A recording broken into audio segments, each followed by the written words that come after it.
Hello and welcome to The Thriller Zone. I'm your host, David Temple, and on today's show, we have a special guest. Eric Beetner has written a book called There and Back. Oh, it's a page-turner.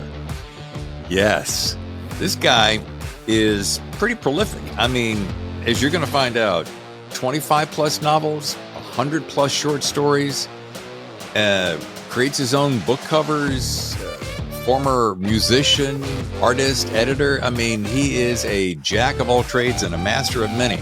So please welcome Eric Beetner right here on The Thriller Zone. Eric, how in the world are you? I am very well, David. Thanks for having me. So it's funny. I was having a flashback this morning to your podcast, which I want to drill down into a little bit. And I pulled it up and I'm looking at it and I'm like, man, look at all these hitters. Eric's just had some hitters. And what's he done lately? October 21. I'm like, oh, he's not doing it anymore. Are you still doing your podcast? No, I shut it down. It was because of things like we went through this morning. Divas like me who go changing the schedule at the last second. It just got to be so much, as you know. Yeah. It's a lot of coordinating. It's a lot of scheduling. And, when I started it, I had a partner, Steve Loudon. And it was easier with a 2-man operation. Then he stepped back and I was a 1-man band. I mean, I was booking and I edited the show really heavily. It's my day job as I'm a television editor. So I like life with the boring parts edited out. So I was spending so much time doing that. And I sort of looked up after a while. I was like, man, I haven't written anything in so long. and as you know, it's like you get requests and I got on the radar of publicists and, all that. So I was getting 15, 20 requests a week and I wanted to talk to everybody. So I would start overbooking and then let me add an extra episode this month. And it just got to be, I was like, I gotta step back. It's so funny you would say this. This is so funny to me because I was having dinner with my wife a couple nights ago and I said, you know what, maybe I wonder if it's time to say goodbye to the TZ. And she said, what? I'm like, I don't know, she goes, but you love it. I was like, oh yeah. It's not about not loving it. I said, but yeah, just like you, Eric, the minute it started getting any traction, they started coming out of the woodwork. And I'm like, oh, yeah. Bah, bah, bah, bah, bah. And you're doing 1 a week. Then it's 2 a week. Sometimes you'd be 3 a week. So you get ahead. And then I woke up one day and I went, I haven't written a single word in like 9 months. Yeah. The difference there being that my wife was like, yes, close it down. I'm tired of you taking all Saturday afternoon to then try to coordinate schedules with like, well, this person's in Australia, so I have to do this at 4 a.m.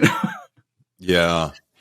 Well, yeah. It's I wonder if there's two sides of this picture. I wonder if people realize just how much work it takes. And I'm not sitting here trying to make, oh man, it's such a tough world because you get to sit and talk to superstars like Eric Beetner, and you get to read great books all day. And I'm like, all of that is true. However, it takes, it takes a lot of work. So yeah, maybe it's time for you and I to team up. Wait a minute. Why do I get the feeling that I would be doing all the scheduling and maybe some of the editing? Because I'm like you. I mean, I book them, I cut them, and I'm cutting for audio and video. I don't remember Writer Types, your podcast, being video. No, we didn't do any video. We found that was a deal breaker for a couple of guests. They didn't want to have anything to do. And I think part of it was like, can I do that? Can I just roll out of bed and do this and I don't have to get ready for anything? Well, and I've always said, yeah, you can certainly do that. I've had I will not mention their names. I have had a few that literally rolled out of bed and it showed. And I said, if you're good with it, I'm good with it. And after the fact, when they checked their hair in the mirror, they said, why didn't you tell me? I'm like, well, I just assumed that you were okay with that. Anyway, all right, there's our little warm up because I know I'm on a time crunch. This is funny, folks. Eric and I were talking back and forth via texting going, we wanted to push it back just a little bit so we could record earlier because he needs to get into the office, which I want you to tell the story. But I'm like, I woke up this morning to pouring down rain and I'm like, where are we, in the Amazon? Yeah. Well, this is the first time that I've had to go into the office in a long time. I work in television, and I'm an editor. And once the pandemic hit, we switched to remote. Every editor I know is now working from home. I know a handful of people who've moved out of the state. They're like, hey, I don't need to be in LA anymore. Great. I'm going to move to where it's cheaper and, life is slower. So I think that horse is out of the barn. I don't think editors are ever going back. But there are some productions where, for example, this morning I'm screening the episode that I'm working on with the exec producers. This is our first time all watching it together. We're going to get notes. I totally get that. That's an easier process to do all in the same room together. We can hash out ideas. I get it. Yeah. But it's been a while, and so now I'm having to do this thing that I used to do daily, and now I look at it like, oh man, I have to go all the way up to 405 into Van Nuys, and like you say, you wake up and it's raining in LA. Oh man, and that you don't know what's going to happen. So all of a sudden I was like, well, I'm going to give myself an hour to go, 22 miles. Like, I don't think that's enough. People who are not familiar with that, and having done 3 tours of duty in LA, I remember that very well. Well, we're going to get you out in time. Listen, we're going to talk about There and Back. And by the way, I get it that I'm a little bit late to the party. This dropped November of last year? Yeah, early November. So, I mean, late's better than never, right? No, look, the book business is a marathon, not a sprint. Yeah, very well said. Well, we're going to dig into that. But, when you have praise coming from people that says things like, Eric's a crime writer's crime writer. I read that and I'm like, whoa. And then the new maestro of noir, you got to dig deep into the work. And then again, once again to say, I can't believe this is the first book of yours that I've read. When I turn around and I go, wait a minute, he's got 25 novels at least and over 100 short stories. I'm like, where did this kid, this is a prolific output for a kid your age. I mean, come on.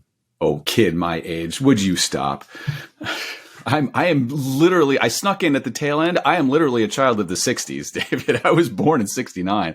So, I mean, look, I've always been a storyteller. I think in one form or another. My first love was film, and I fell in love with the movies, and I went to film school, and I've made that my career. And I was a screenwriter for many, many years. And, I just think in one way or another, I'm always thinking of a little something, and whether it's observing people in that writerly way, and you go, oh, what's that guy's deal, and then your mind just starts spinning out and wondering. And I think it is that sense of wonder about the world that makes a writer. You have to look at the world a little bit differently, and you have to be able to create the world that you want to see in a lot of cases. And for me, it definitely is that kind of thing where I read to go to a different place and to experience different people in different, worlds that I wouldn't normally come across in my day-to-day life. So I do the same thing as a writer. Is I try to, delve into worlds that are far and removed from my own, which for me is the crime world. I am a very boring, safe person by design.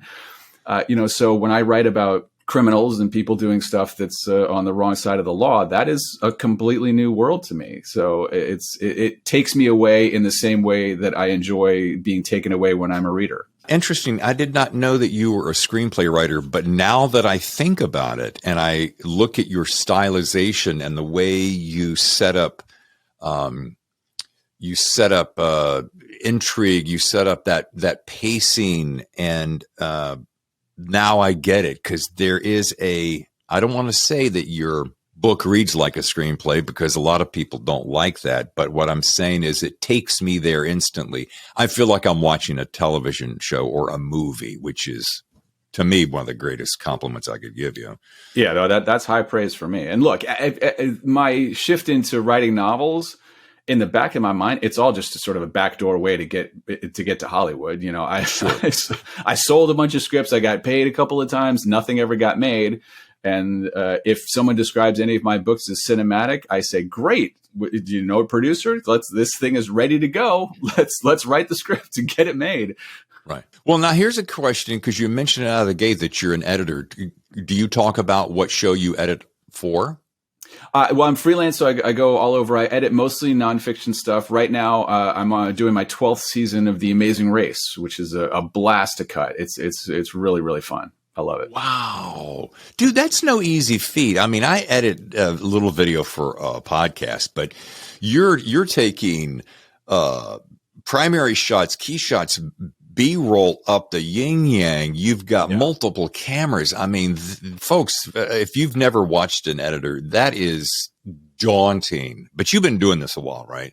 Yeah, I have. Yeah, I literally graduated film school, and 2 weeks later, I was on a plane to LA, and I've been working really consistently ever since. So it's the kind of thing I think editing especially, I think you kind of have a head for it, and I think it's a lot of the same part of the brain that makes a good writer. You know, my whole day is spent on structure and pace and sort of cutting out anything that's unnecessary. So that's why I think, that's why my books tend to be shorter and they're tighter. I don't have that 1,500 page Stephen King thing in me. I couldn't do it, and, for better or worse, most books I read, I sort of get to the end and I go, yeah, it was really good. I probably could have cut 50 pages out of that. Let's see. What do you clock in at? You're at 344. Yeah. I could have probably cut about 12 pages out there. Yeah, see? There you go. No. I went on and on about the blood on the rock. Yeah. Well, your opening page, which is, speaking of blood on the rock, your opening, now, that's the kind of size for an opening page. So it's about, about 3-4 paragraphs. And that's what it's all about, is the blood rolling down the rock that's sliding from the hand. I mean, it's a killer open. I do want to ask one more question about your podcast, because we share, and I didn't know this, but it's so cool to now know that we share some, talent pools here. Your podcast, what I liked about it, I used to walk my dog when he was still with me, and we would listen to your show. And I'm like, man, what I dig about Eric's podcast. Well, first of all, you had some pretty great hitters in there. Thank you very much. But I like the fact, and it's something I've often toyed with, but I haven't done. And now that you've stopped yours, I might just steal your idea. But first of all, I like it because it's about 40 minutes, which is, to me, it's the sweet spot, 35, 40 minutes. Secondly, you have like 2, 3, 4, sometimes 5 people on a show, not necessarily all together. So, which is kind of cool, because you're running it more like almost like a TV show, like a Johnny Carson of sorts. Right. Boy, there's an old reference, isn't it? and that's what I dig about it. And but yeah, back to your earlier point, it's a lot of work, and you got writing to do, because, dude, you're a writer. Well, and look, I think with the podcast experience, that it's permission for you, David, today to bring the heat. I mean, don't hold back. If I'm not crying by the end of this interview, we've done something wrong, right? But yeah, I mean, I think from the beginning, when Steve and I developed the show, that was one thing that we talked about, was we wanted it to feel produced. We wanted it to have, a slickness to it, because I think there's a prevailing attitude of, I think, of a lot of podcasts, which is like, oh, you flip on a mic, you talk for 90 minutes, 2 hours, and then you click post, and that's it. And I was never that much of a fan of those kind of podcasts, because, again, I'm just used to things being edited down, and I think it benefits your guests too, because that was one thing I was able to reassure everybody and say, look, if you don't like your answer, say, I don't like that, let's go back, or don't use that. Or, if they're hemming and hawing, if I answer a question that they don't have an answer for, I just cut it out. And I'm like, I kept telling everybody, like, look, this show is edited. I'm going to cut it all down to make us all sound smarter than we are. And the guests always appreciated that. And I think the listeners do too. Man, I got to find an editor to do that for me. No, but I dig that. And it's so funny. You can go to any podcast channel now, and find the people who do that, who say, hey, Bob, Frank, come over to the house, crack a couple of beers. I got a few microphones to sit down and talk. How long do those stick around? B, how entertaining are they for the duration? Anyway, this isn't a review on podcast, really about you. But one of the things I liked about this book, There and Back, is that, and it's funny that I would think this and say this out loud, but maybe it's because I've worked for some real a-holes in my life.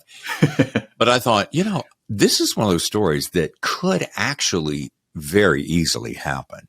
You're on a business retreat, you're hanging out with your coworkers who you may or may not really like, and you're thrown into a situation. Now, that's me teeing you up because I'd love to hear your elevator pitch for There and Back. Well, yeah, so it's these young sort of junior level executives. There is a big promotion on the table, which is sort of how it sets up. And they're being sent on this corporate retreat that they do every year, for the young up and comers, as a team bonding experience, but it's also a little bit of a test to see who's got the leadership skills and all that.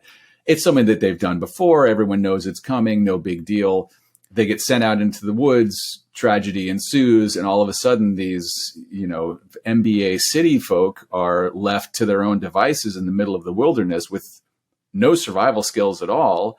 And you learn very quickly how our humanity can kind of vanish when you're faced with life and death. And I do think that that's something that's been proven time and time again, that's how people react. Everyone is always very shocked at how quickly we go feral when the chips are down.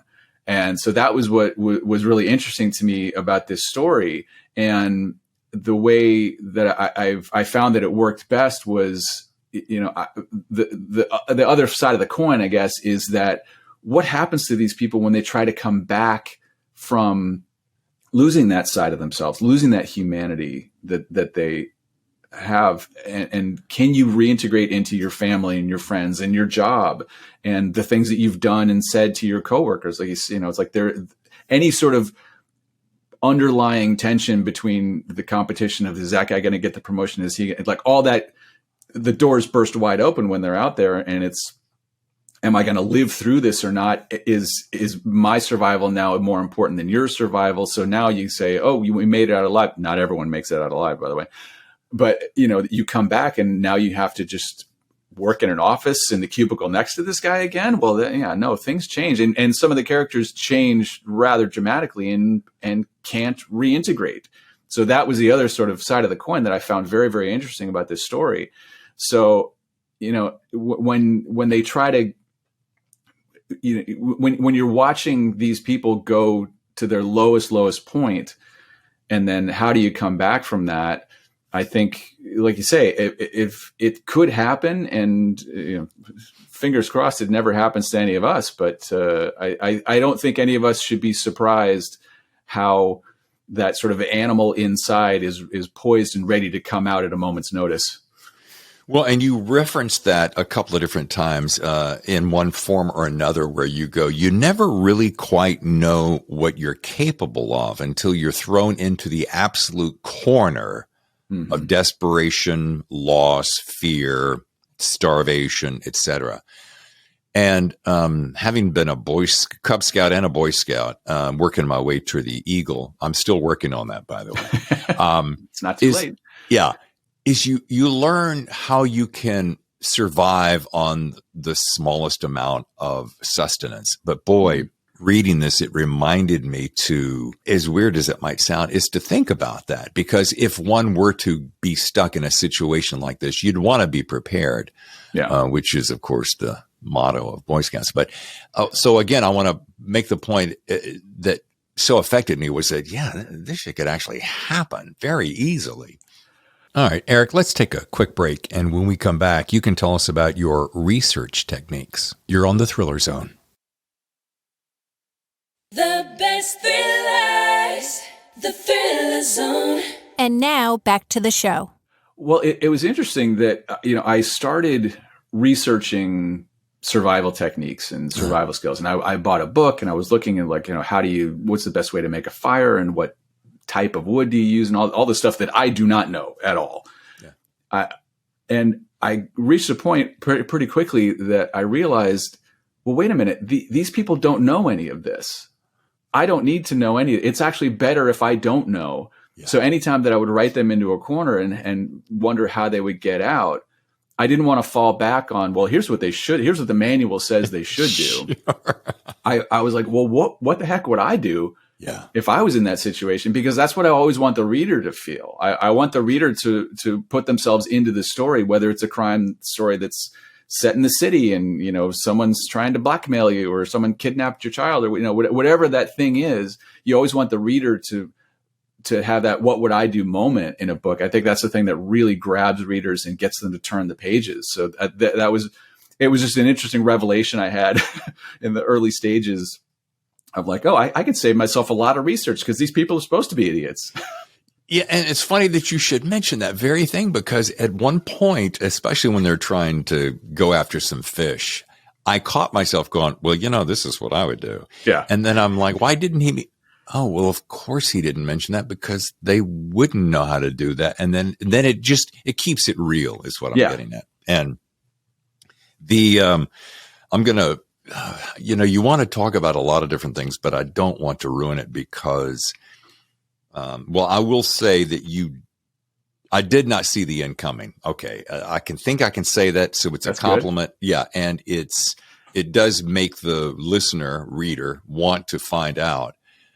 But, with the vast amount of books that I read, I almost always see this stuff coming. And this one, I might have had a thought along the way, but I'm like, and then all of a sudden it happened and I'm like, oh, okay. I didn't see that coming. So kudos to you, buddy. Thank you.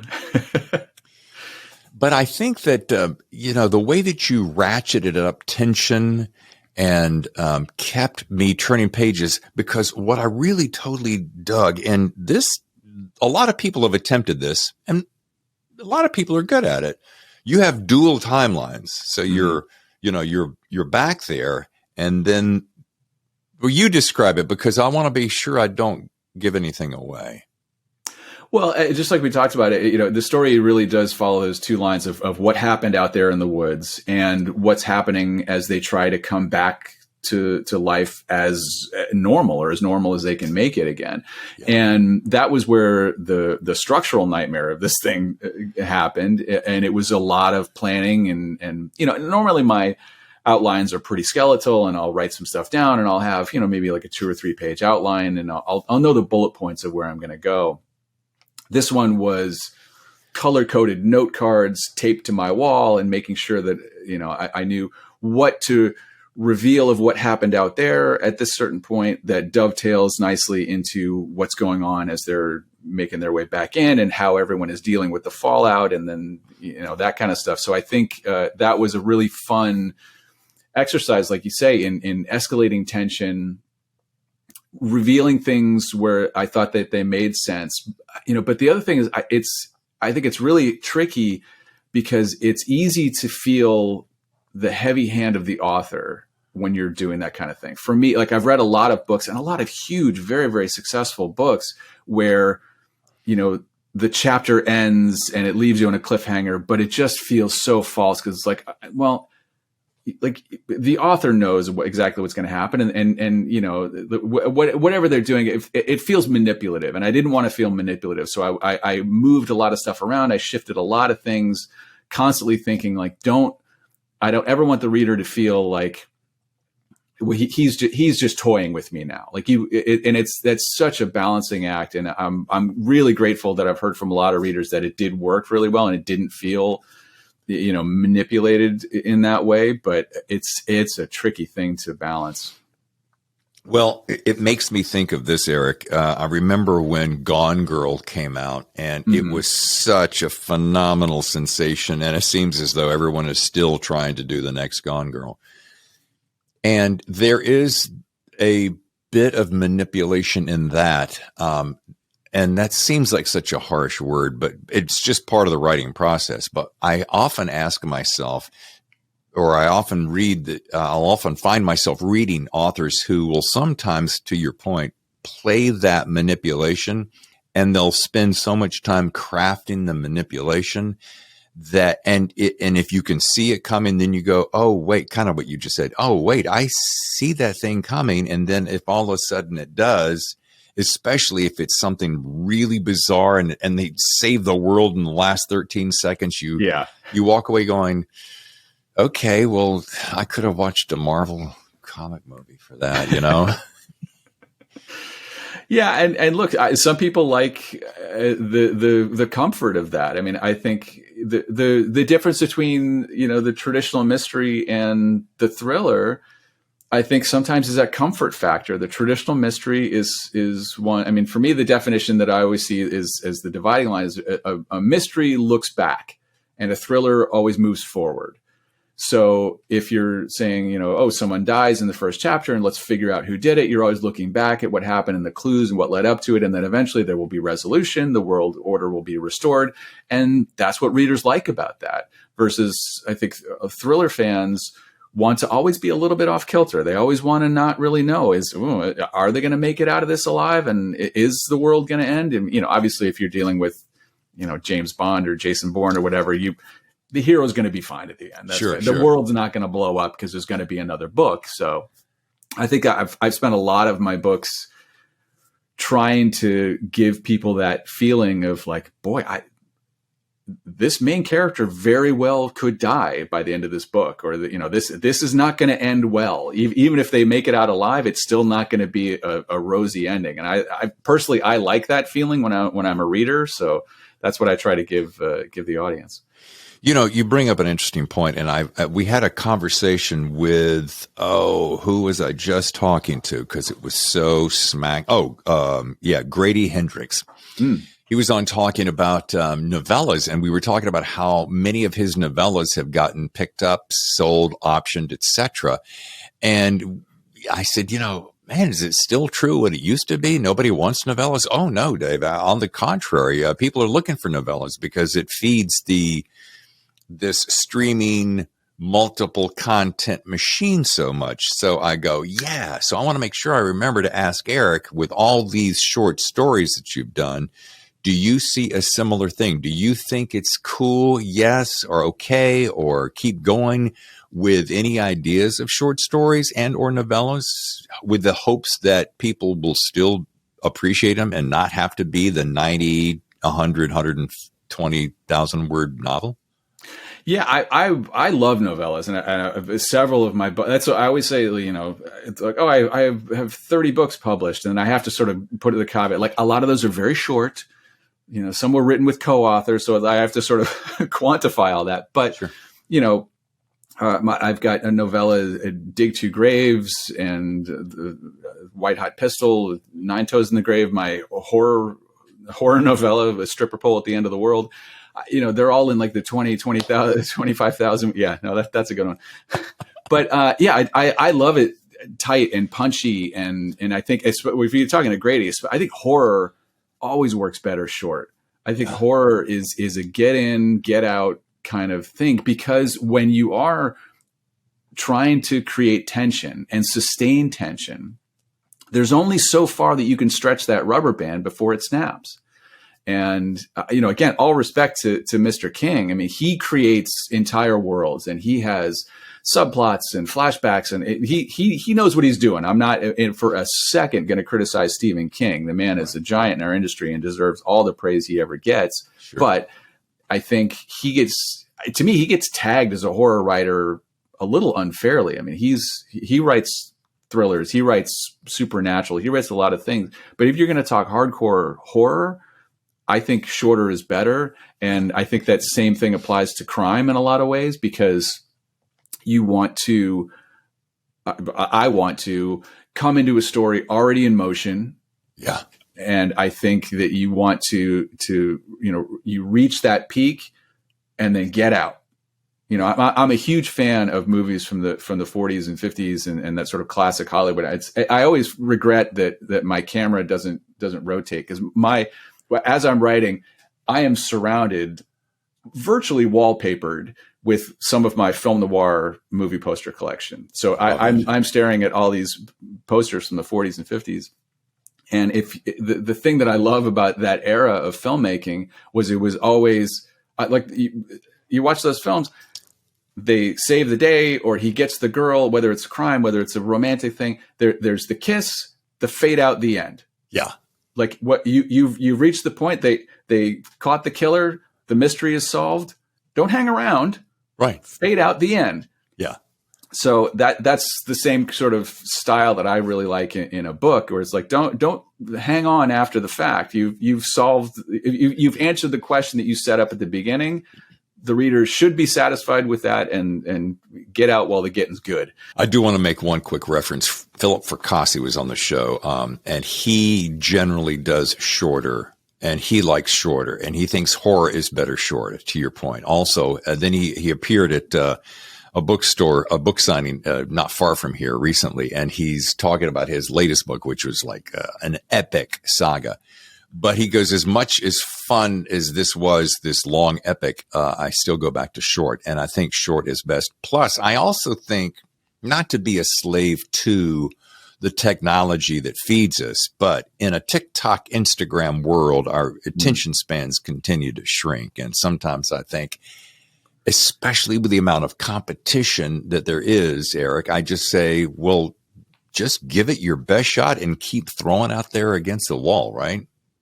Yeah, and look, every story deserves to be the length that story warrants. I mean, if you have a story that, look, we all love your favorite TV series, and you're like, oh, I love these characters. I love, if like The Walking Dead or something like that. We all want that to go on for 8, 9, 10 seasons because we want to stay in that world. We want to live with these people and continue that journey. Yeah, and that's what's right for that story. So I think when you have the epic novels, it's because we want to be immersed in that world and stay in there as long as we want. That's why Lord of the Rings is still selling millions of copies every year, because people want to be immersed in this world.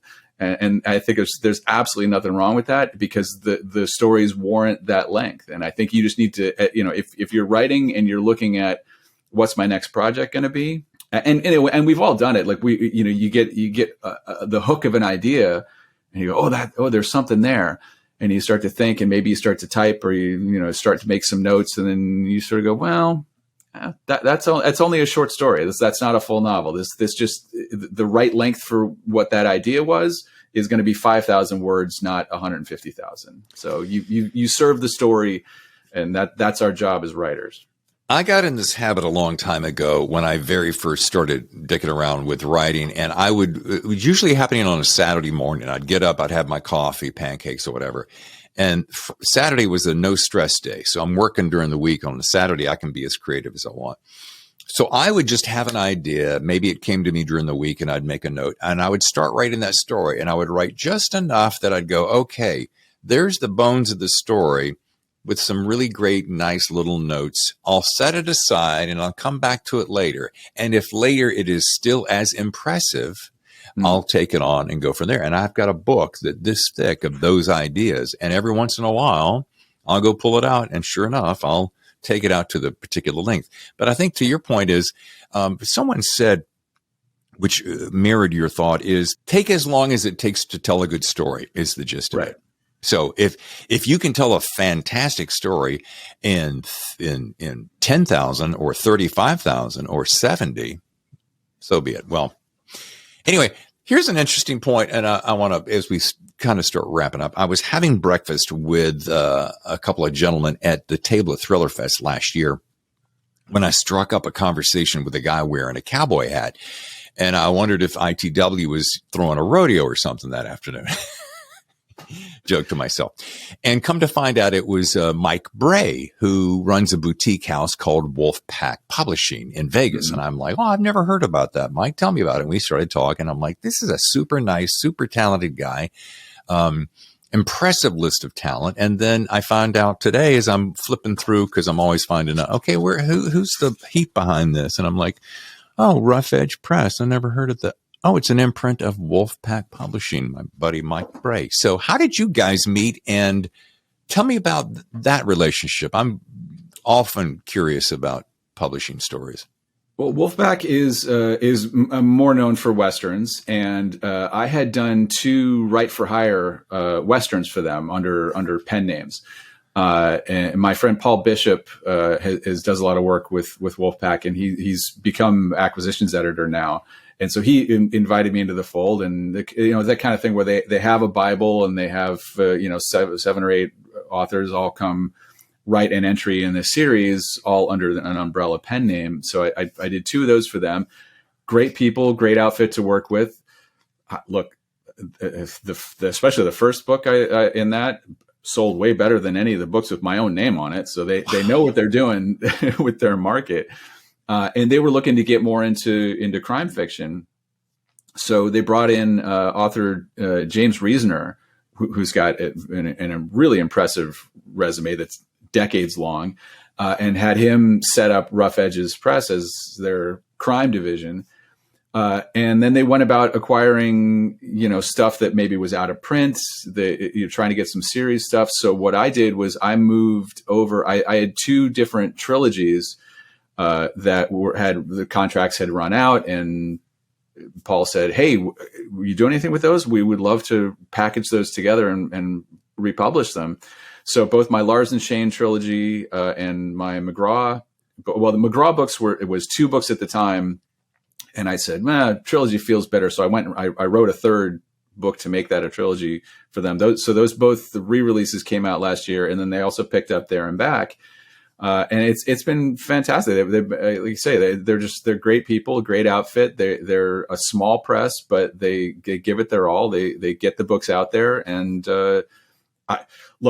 the other thing, for the majority of my books, I have designed my own covers. It's something I do sort of freelance on the side. I've done a lot of covers for friends of mine, and I have over 100 covers that I've designed. And so I let go of the reins a little bit. I said, let's see what you come up with, because I didn't have any ideas for There and Back. I was a blank slate. And then this thing shows up in my inbox, and as nervous as I was, I love this cover so much. I couldn't have been more thrilled. So I was like, all right, these people know what they're doing. All right, a couple of quick things. First of all, I do love the cover, and it took me a couple of grabs until, I just thought, that's a nice color combination. And I'm like, it's the woods. And it took me a while before I realized what the opposing picture was. I feel like an idiot admitting that, because it's so smart and so savvy, but that is so good. That's number 1. Number 2 is I'm looking at your covers, and there's you jumped right ahead to where I was going. I'm like, some of these are really cool covers. And I'm like, I gotta wonder, is Eric doing these himself? Does he hire them out? Because what it is, at 1 minute, it's very noirish, and there's a kind of a low rent look about it. And then in another minute, it feels very, for lack of a better term, high fashion. So sometimes a low rent, you see it and you're like, this isn't going to be any good. But other times, especially in the noir, you're like, that's going to be kind of cool. I can just tell. So I want to know, how many of those did you, and you don't have to bang them all out, but I'm looking at Two in the Head all the way down. Then I get down to like Dark Duet and The Year I Died 7 Times. Those are very specific. All 4 of those I did myself. Okay. And then that style of The Devil Doesn't Want Me, When the Devil Comes to Call, Devil at Your Door. Is that all you too? That's all me. Yeah. Now, see, dude, there's a guy, folks, here's a guy who not only can, because it's hard to write the book and design a cover that you go, okay, yeah, I'm good at this. A lot of people try it and they really shouldn't do it. We've all seen a lot of those. I've done every flavor of creative endeavor that's guaranteed to never make me any money. I've tried in my life. I am a former musician. I've showed my paintings at art shows. I've written in screenplays and novels, and I was an actor for a time. So yeah, I'll try anything, even if I know that I'm a jack of all trades but master of none. But I just love it. It's that creative energy that has to come out. And I've been amazed every time somebody else has said, "Hey, will you design my book cover?" I'm like, "Really? Me? Like, I don't even have the full version of Photoshop. I'm still working on something that I pirated in 2003." So it's a great reflection of you living the full artist life. I talk to so many writers, who work in a cubicle job that they don't like, and the writing really becomes the outlet and the way that they get to express themselves, and it's something that they latch onto, I think, for their mental health. And I've always felt so lucky that I get to do a job day to day that's very creative, because I think creativity fuels other creativity. I think that the most creative people, you see all the time that you learn that an actor, plays in a band on a weekend, or that your favorite musician is also actually a great painter on the side.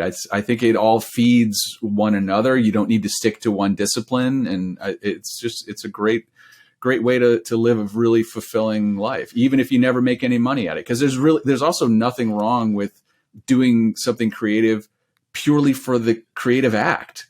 And that's like when I do any kind of artwork, the paintings that I've done, like I'm not looking to make money at that. It's just something that I enjoy doing strictly for the doing of it. And I think that more people need to look at creative endeavors in that way. I think nowadays, in this sort of gig economy and everything, is, if you say, oh, hey, I like writing, and it's something that I do, and immediately people want to know, how are you going to monetize that? How are you looking for a book deal? I'm like, it's perfectly fine if some people just like writing stories on the weekend. It's like, that's a creative thing. And even if you never publish them, even if you never do anything with it, are you enjoying yourself? Are you getting something creative out of it? That's all you need. 100%. And whatever you do creatively, just keep doing it for the sake of doing it. 100%. Just enjoy the process. Yeah. Yeah. I mean, speaking of, exercising all your creative juices, are you still hosting Noir at the Bar there in LA? I do. Yeah, we've had to slow down a little bit during the pandemic times. Sure. But yeah, we're back. We're back doing live events. We had a couple last year. I'm waiting to find out if I'm doing a thing at the Pasadena Lit Fest coming up in the spring up here. I might be hosting a Noir at the Bar event there, and that might sort of function as our spring event. But yeah, that's been, my goodness, we're coming up on 12 years that I've been hosting that, and we've hosted, almost 400 writers at this point. It's become kind of an LA crime writing institution, and it's the same thing. Like every time I think, oh, this is so much work, and maybe it's time for me to shut it down, I go to an event, and you hear the feedback, and you talk to both the writers and the readers who come out. And I think it's become something it's kind of important to people for that sense of community. So I'm like, no, I'm going to keep this going as long as I can. And if I'm not mistaken, anybody can show up, and it's a free event. Can anybody share their work? I book all the guests, Okay. But you don't need to be public. Like if people want to reach out to me, like we've had unpublished writers, we've had people who just have a short story and a webzine, at the same time that we've had, people fly in from New York and down from Canada and in from Australia. We hosted a trio of Australian writers one time, and so it's really, I try to make it open to anyone who's got a story to tell. And the most gratifying thing is always when you have somebody come out and read, and it's their first public reading, and they just have a short story. And then the next time they come back a year and a half later, they're there with their debut novel. And that's just that's happened several times. And it's so great to see. I definitely want to do that. I have heard about this from various people on the show, and I've never been to one. I've never done it, but I'd love to both be at one and do it. So I'm going to get on your list. Open invite, David. Come on up. Sweet. Thank you. All right. As we start to wrap up, if you listen to the show ever, you know that one of the things I close with is I speak to authors, what is their best piece of writing advice? Because my listeners are both seasoned writers and some up and coming writers. And you're a guy who's done a prolific output. So I'd love to hear, Eric, your best piece of writing advice for our listeners. I think go-to piece of writing advice is not always a popular one, especially among other writers. But I think if you're just starting, And if you're looking at, I want to try my first novel, or I want to get into even just short story writing, I think the most important thing to remember is that writing a book is not as hard as they make you think. Yeah. All you need to do is go to a library, go to a Barnes and Noble, look around you. Hundreds of thousands of books. It can't be that hard if so many people do it. Now, writing a good book, that's a skill. That takes practice. That takes discipline. But the physical act of just sitting down and writing something from start to finish shouldn't be seen as climbing Mount Everest. And I think too often writing teachers and writers themselves, whether it's just that they want to feel good about the thing that they did, I think it's presented to new writers as this Herculean effort that very well might break you in the process. And I just think that's wrong. I think if it's that much of a struggle for you, then you are either doing it wrong in one way, or maybe it's not for you. It's like we talked about, it should be a joyous act. It should be something that you enjoy every time you want to go and sit down. Now, look, we all know you don't want to write every day. And sometimes you sit down and you're, all right, I got to get my 1,000 words in today or whatever. But more often than not, when I sit down and do that and I think, oh boy, I'm really tired and I was doing a lot, but let me just try to get something out. Once you start doing it, and once you get back into the story, and once your fingers are on the keyboard, then that energy hits and the endorphins rush. And some of those end up being my best writing days. It's the act of doing it. When you get your butt in the seat and you're doing it and you love doing it, it actually comes across as pretty easy. Yeah. But again, the coming up with the good story, fully fleshed characters, a plot that makes sense and that is intriguing and that people want to read, all of that, yes, is a skill. It doesn't come naturally to everybody, and it takes practice. But I'd never want to see any up and coming or wannabe writers daunted by the idea of, well, it's too much for me. Yeah. The blank page is too daunting. Yeah. No, it's not. You can do it. And there's absolutely nothing wrong with finishing your first novel, your first short story, whatever it is, getting to the end, type the end, you did it, and you can look back and go, well, that is a bunch of crap. Put it in a drawer, totally fine. We all have that. Yeah. But you did it, now go do it again. Yeah. And enjoy the process. Yeah. Yeah. Enjoy the ride. If you're not enjoying it, for goodness sake, why are you doing it? Yeah. Well, I got to tell you, Eric, this has been fun. I do miss Writer Types, your podcast, but I understand it, and it's a semi Herculean event to put together a good one all the time, day after day. Well, look, if you ever get sick, you call me and I'll step in. Okay.